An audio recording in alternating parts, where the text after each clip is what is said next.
Alright, as promised, I put together a wheel with a bunch of stuff, and I'm just gonna, take a video of this just for posterity's sake. Might as well have it recorded. Let's let's see what we're doing first. I'm really hoping it's something simple enough. Guess we'll find out.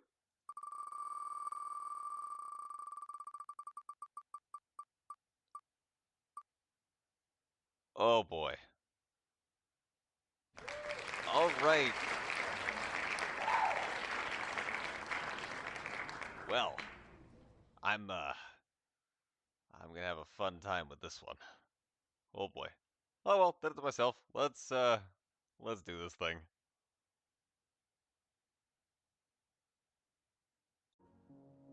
Yeah, so what you just saw was past me from quite literally last Sunday.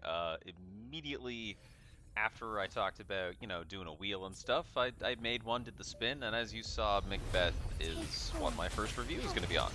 But let's talk about what the format is going to be going forwards here. Because after having read, through Macbeth again this week, and I'll talk about that in a minute, in order to do something like this justice, a week isn't really enough time to do the hyper-analysis I'm looking to do. So it's going to be 2 weeks, but here's how we're going to format it. During the first week, right, right before it starts, so when a Sunday hits, when I've done my kind of 2-week review from the last week, I'll do a wheel spin, but I won't show the results of said wheel spin until the following Sunday. So I'll, kind of just like this week, I just showed you the wheel spin. And what I'll do as well in this video, kind of on the first week of the 2-week review, is I'll also talk about if there's any story as to why this is on the wheel to begin with, which there is one for Macbeth that we'll get into. But then I'll also kind of talk about how things are going so far for the review, just as a side thing. Why not? It's fun. There'll probably be something up in the background to be talking, so that way you're not just staring at a blank screen. Other than that, the second week is going to be when I post the actual in-depth review, and when I'm done the in-depth review and I've posted it on the Sunday, that's when I'll do the next wheel spin, but you won't see it until the next week afterwards, so the cycle will kind of just continue from there, and we'll go from there, see how it goes.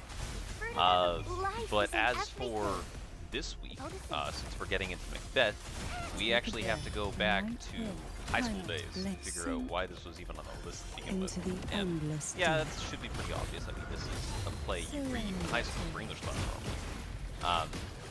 But this goes all the way back to even grade 9. I read this book in grade 11. But I had seen in grade 9 on an English trip the play for Macbeth. That was like the first kind of Shakespearean play I'd ever really seen. And loved it right off the bat. Good story, good characters, and after rereading it again this week, I can confirm and say yes, good story, good characters, and some of them don't make the smartest decisions, but hey, we'll get into that. In terms of why it's on the list, though, out of all Shakespearean plays, not just because I enjoy it, it's due, funny enough, to a closet clean-out. I just moved back home recently, so I've been going through a bunch of old things in my closet to get rid of to make room for new things. And I happened to come across some old books, and I was kind of digging through those, and I found lying on my shelf a copy of Macbeth, Romeo and Juliet, Merchant of Venice, and Hamlet, which are all 4 of the books that I read in high school. Funny thing is, they are the books from high school, and I kind of reminded myself of in high school, I made it my mission to actually keep those.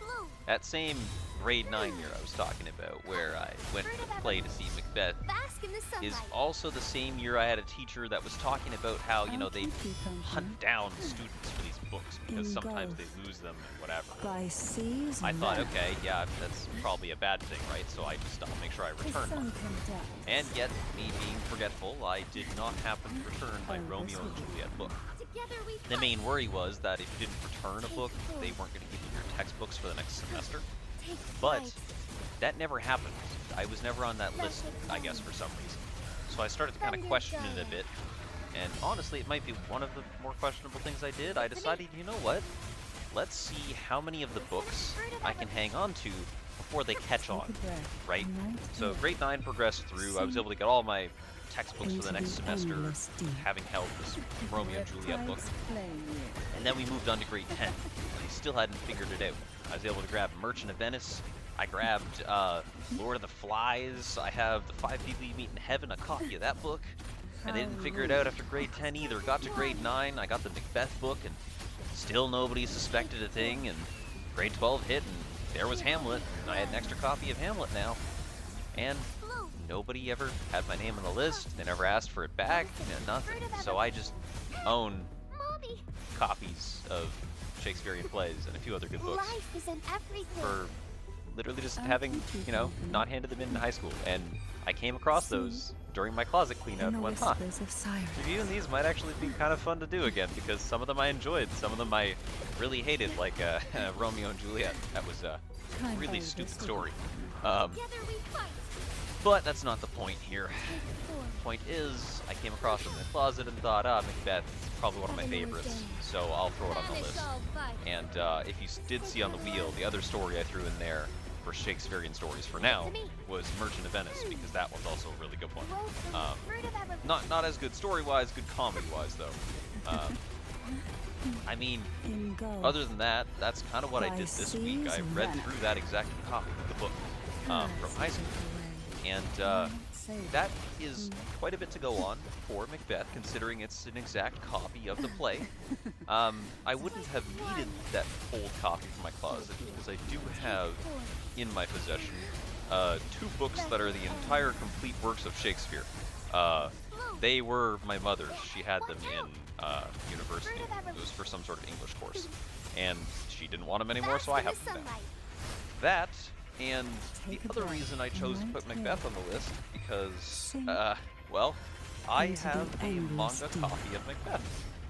Yeah, they have a manga copy of this, and it's still in, like, Shakespearean English. I have the modern English edition, though, which you'd think changes a lot, but it really doesn't. After doing some comparisons, obviously it's not a quote-for-quote basis, but a lot of it's still all rhymey and everything. It has old-timey text to it. It's not all that different, just not quote-for-quote and word-for-word. But it will make doing the review a lot easier, because if I'm, you know, when I'm reviewing something, I do want to have some pictures and scenes to throw up there when I'm talking about it on the screen, so that way you're seeing what I'm talking about, and the manga copy makes this very easy to do. Just for example, in the book, when I get to reviewing Lady Macbeth, who is a major character throughout the entire story, there's a scene where she goes to convince her husband, Macbeth, of, you know, the deed he has to do. We'll get to that when we get to the actual story itself. But she's, you know, going over this kind of scenario of, you know, if she had something to do, this is how she would do it, and this is kind of how he has to go about the same mentality of doing it as well.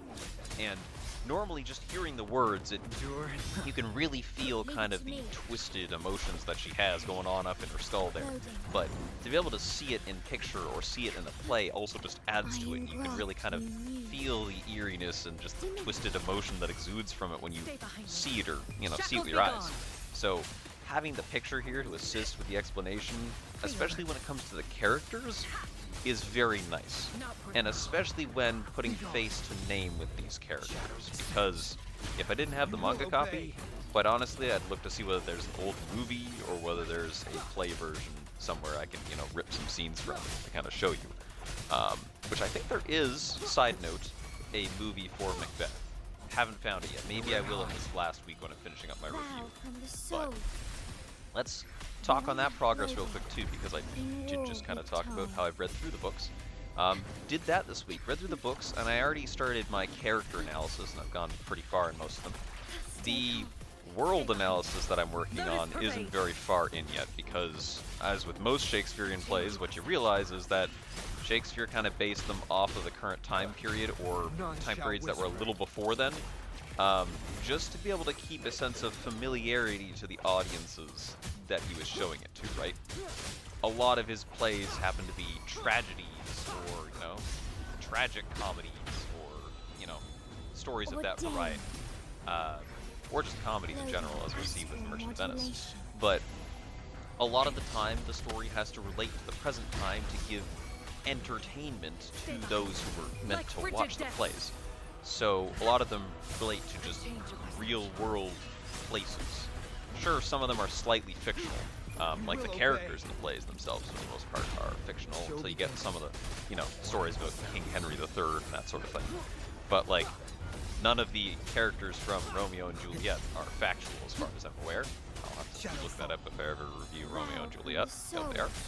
But the point is, he had to relate them to the current day world in which they were taking place. So a lot of the world building isn't even world building at all. It's just quite literally, this is what the climate is like at this current moment. So that's where kind of world analysis is at right now. Character analysis is way farther in, because I will say, while Shakespeare doesn't have to write, you know, the world scenarios, he does have to write the characters, and he does a pretty good job of it. I will say, I find they're pretty airtight for the most part, except for some cases. We'll get to those. And I mean, it might be kind of just to throw the play together in a sense and tie it nicely. Some characters just make the stupidest decisions, but again, you can't advance the plot unless you have something happen sometimes. It's understandable, but hey, can't stop me from talking about it, so. But yeah, that's been an update of this week, and a little bit of a story behind why we're analyzing Macbeth this week and why it was on the wheel to begin with. I'll leave you here for this week, but if anybody has any other suggestions of stories they want me to put on the wheel, go ahead, put a comment below. I'll take a look at that, possibly add them to the wheel. Maybe you'll see your suggestion added next week. I already got, obviously, some suggestions during the Hebdocast, if you saw that video, so some of those are probably going to go into the wheel as well. I won't let the wheel get too filled up before I kind of put a limiter on it and kind of clear out more of the wheel before adding more stuff, because we got to get through what's there first before adding more nonsense and madness to my life. So yeah, anyway, for now, I'll see you next Sunday. Peace.